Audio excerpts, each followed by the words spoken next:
तो पिछले एपिसोड में आपने देखा कि यांग को कुछ लड़के बताते हैं कि टाई सेक्ट के लोगों ने उनके सेक्ट के लोगों को बहुत बुरी तरह से हराया है। तो अब यांग उन्हें चैलेंज करने का डिसाइड करता है और फिर यांग और टाई सेक्ट के एक लड़के की फाइट होती है और टाई सेक्ट वाला यांग पर अपने descendant of N ancient animal से अटैक करता है।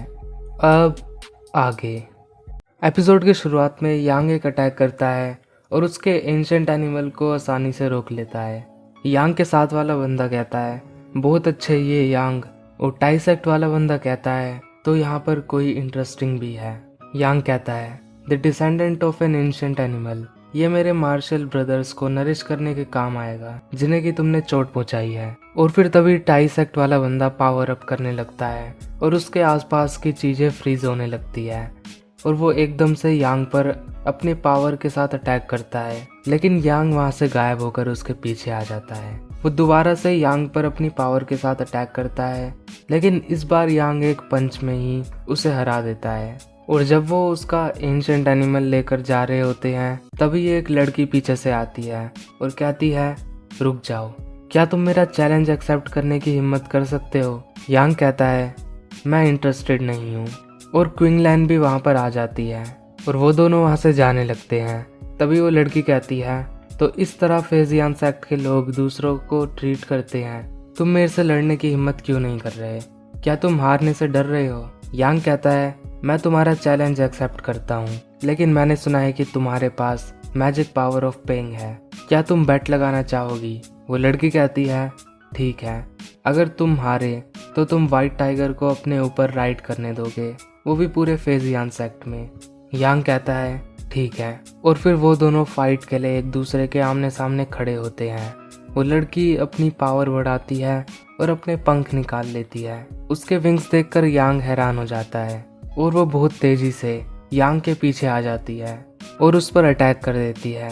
यांग उससे बच जाता है और कहता है ये तो कुछ भी नहीं था, और अपनी टेक्निक मूनराइज बाय द सी का यूज करता है, जिसकी वजह से वो अपनी बॉडी पर कंट्रोल नहीं कर पा रही होती और यांग एक जोरदार पंच उस पर मारने वाला होता है लेकिन नहीं मारता।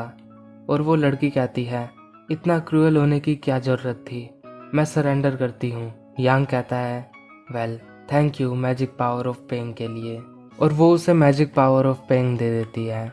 उसके बाद वो कहती है मैजिक पावर किसी आउटसाइडर को देना अलाउड नहीं है, वरना वो हंट लिस्ट पर आ जाते हैं। यांग कहता है ये सच में अच्छी चीज़ है।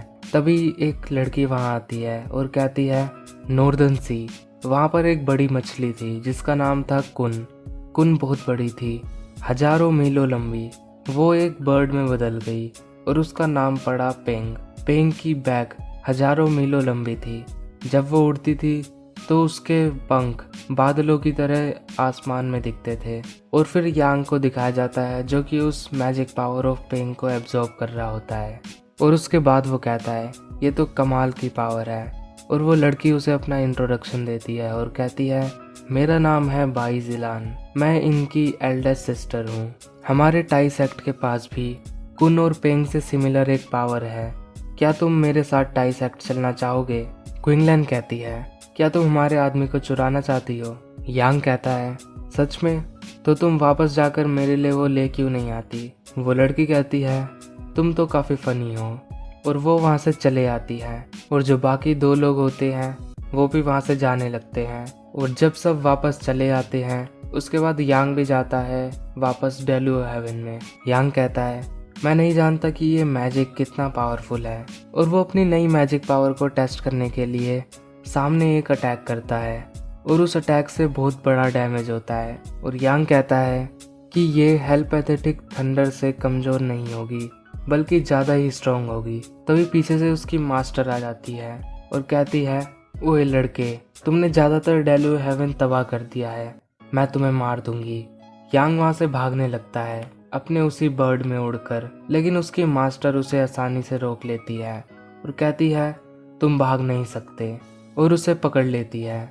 यांग कहता है तुम मुझसे ज़्यादा स्ट्रांग हो, तुम मेरा फ़ायदा उठाती हो, तुम मुझसे सेम लेवल पर क्यों नहीं लड़ती? उसकी मास्टर कहती है मैंने तुम्हें अभी तबाही के लिए पनिश नहीं किया है। बाय द वे हम जानते हैं कि ब्रोकन सोर्ड का दूसरा हिस्सा कहाँ पर है। यांग कहता है, सच में? उसकी मास्टर कहती है, ऑफ कोर्स, मैंने तुमसे कभी झूठ नहीं बोला, मेरे साथ आओ। और वो उसके साथ जाने लगता है। उसकी मास्टर कहती है, मैंने सुना है कि तुम टाई सेक्ट के लोगों से मिले थे।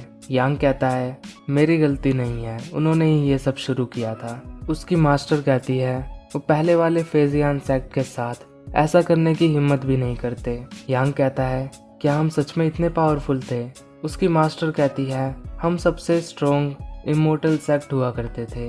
मेरे मास्टर उस समय पर सबसे ज़्यादा ताकतवर हुआ करते थे। सभी डीमन और इमोर्टल एम्परर उनकी बात मानते थे, लेकिन एंडलेस स्टारी स्काई में जाने के बाद उनकी कोई खबर नहीं आई।